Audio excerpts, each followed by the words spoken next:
Të dashur vizitor të panajirit të librit ndërkombëtar që mbahet në Gjenevë nga data 19 deri me 23 mars. Faleminderit që jeni sot me ne. Por ju, zonja Brigjita Deda, që është edhe bashkautore bashkë me Argjir Krasniqin, do të prezentoj librin e saj për arkitekturën e Prishtinës gjatë luftës. Për të mos e zgjatur shumë, I jap fjalën autores dhe ajo do të fletë për librin e saj. Shëndetje gjithëve, faleminderit e dashur.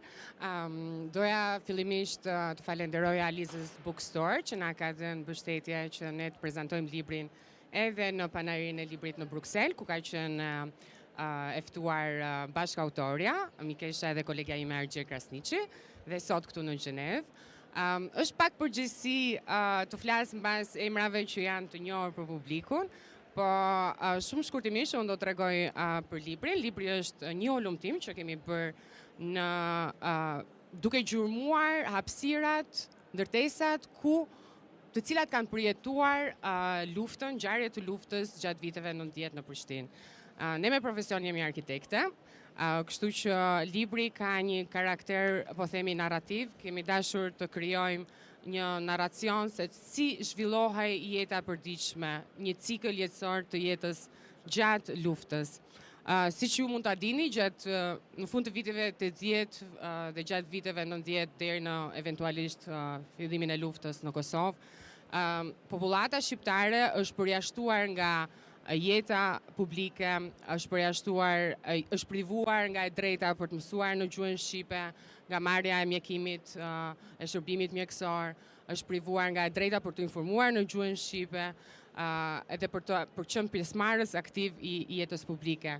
Ajo çka është impresionuese, dhe do donim shumë që në fakt libri mos të ngelte në kuadrin e ngjarjeve të trishta që siç kemi dëgjuar edhe autorë të tjerë, ka lufta, patjetër, po unë do doja që të merresh si një frymëzim në fakt për rastet, për kriza që janë të tjera në botë, edhe në rast luftash, po edhe në kriza të tjera nga fatkeqësi natyrore, për solidarizimin që vetë komuniteti tregon për të arritur, për të mbijetuar, për të riorganizuar, ristrukturuar dhe për të vazhduar jetën edhe në sfida të rënda siç është lufta.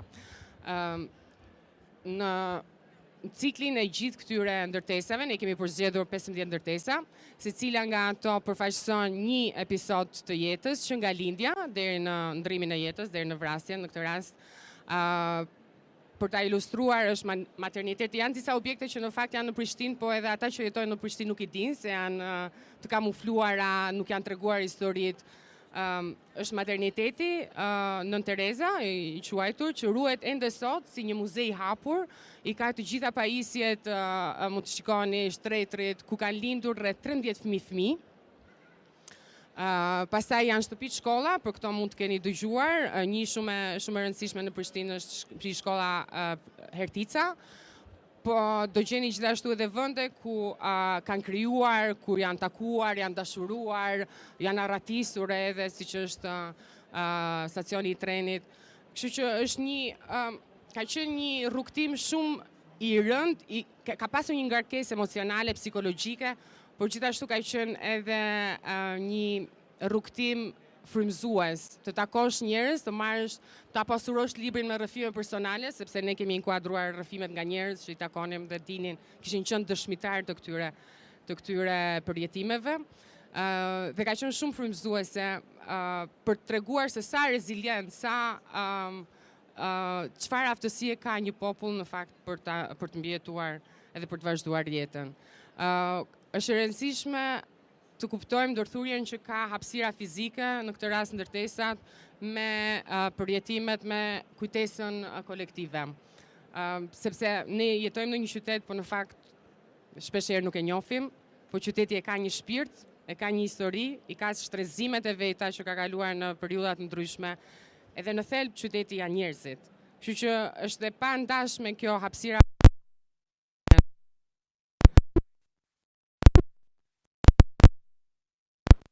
Për ne është e rëndësishme gjithashtu që shumica e këtyre objekteve, kjo është edhe ideja pse ka filluar ky libër, ka qenë identifikimi i hapësirave të papërdorura në qytet.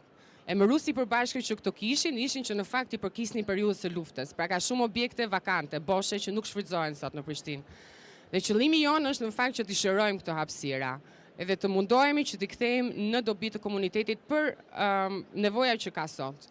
Kështu që unë do doja shumë që libri të lexohet, të arrinte te publiku, sepse zakonisht studimet që bëjmë ne përfundojnë në raftet e librave të universiteteve ose në për librari online. Po ky është një libër që unë them pavarësisht se ne jemi autore, është bërë nga njerëz të zakonshëm, po që unë do i quaj të jashtëzakonshëm, që janë përballur me një stil të tillë. Kështu që donim shumë që ta promovonin edhe në diasporë, edhe në arenë ndërkombëtare, sepse është e rëndësishme të tregohet, mendoj unë. Shumë faleminderit, është do të thotë një lloj i krijimtarisë së veçantë në bibliotekat shqiptare. Ka dikush ndonjë pyetje rreth këtij libri?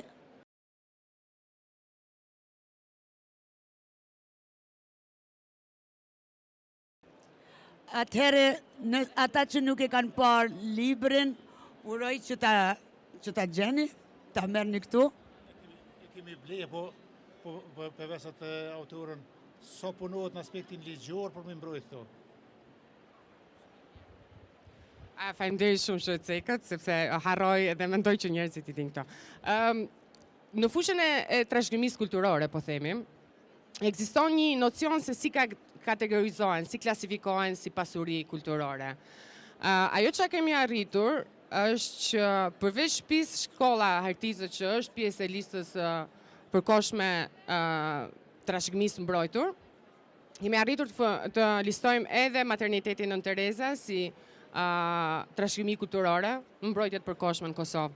Sepse ekziston, akoma nuk janë krijuar kushtet për përfshirje në siç thatë edhe juve brenda klauzolave ligjore që ti definojmë si pasuri kulturore, sepse përgjithsisht ne kemi ca kritere si arkitekt që jemi që e lidhim me përkatësinë me një stil të caktuar, duhet të përmbush arkitekturor, duhet të përmbush disa kriteret proporcioneve të stilistikës e të tjera, dhe objektet që në fakt kanë ngjarje historike si të tilla nuk para përfshihen. Kështu që është shumë e rëndësishme në rrethin e ekspertëve që të shtyhet kjo nismë përpara, që në fakt po një lloj janë të rëndësishme edhe objekte të tilla që kanë përjetuar luftën ose një ngjarje tjetër historike, që të përfshihen pavarësisht hapësirës në të cilën e shpalosin,